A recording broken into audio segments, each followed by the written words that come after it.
Welcome to VFM news. కూటమి ప్రభుత్వం ఏర్పడి 2 ఏళ్లు గడిచిందని సంబరాలు చేసుకుంటున్న కూటమి నేతలు సంబరాల కంటే ముందు ప్రజా సమస్యల పరిష్కారంపై దృష్టి సారించాలని మాజీ మేయర్ మహమ్మద్ వసీం సూచించారు.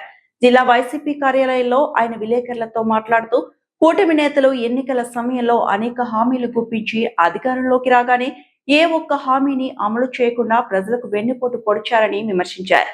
2 ఏళ్లలో ఏమీ చేయకపోగా కూటమి పాలనకు 2 ఏళ్లు అంటూ సంబరాలు చేసుకుంటున్న తీరును చూసి ప్రజలంతా నవ్వుకుంటున్నారన్నారు.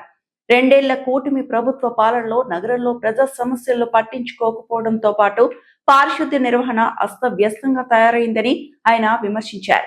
అంతేకాకుండా 2 రోజులుగా కురుస్తున్న వర్షాల వల్ల అధికారులు ప్రజాప్రతినిధులు ముందస్తు చర్యలు చేపట్టకపోవడం వల్ల అనేక ప్రాంతాలు చెరువులను తలపిస్తున్నాయని విమర్శించారు.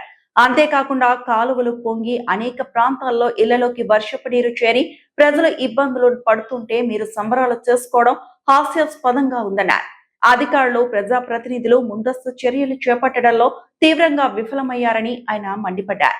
గతంలో తమ పాలక వర్గం ఉన్న సమయంలో ముందస్తు చర్యలు తీసుకోవడం వల్ల అధిక వర్షాలు కురిసినా ఎప్పటికప్పుడు సమస్యలు పరిష్కారం అయ్యేవని, నేడు రామ్ నగర్ అంబేద్కర్ పై ఓవర్ బ్రిడ్జ్ వద్ద 2 రోజులుగా చెరువును తలపించేలా వర్షపు నీరు ఉన్న ఎమ్మెల్యే ఎందుకు పరిష్కరించలేకపోతున్నారని ఆయన ప్రశ్నించారు.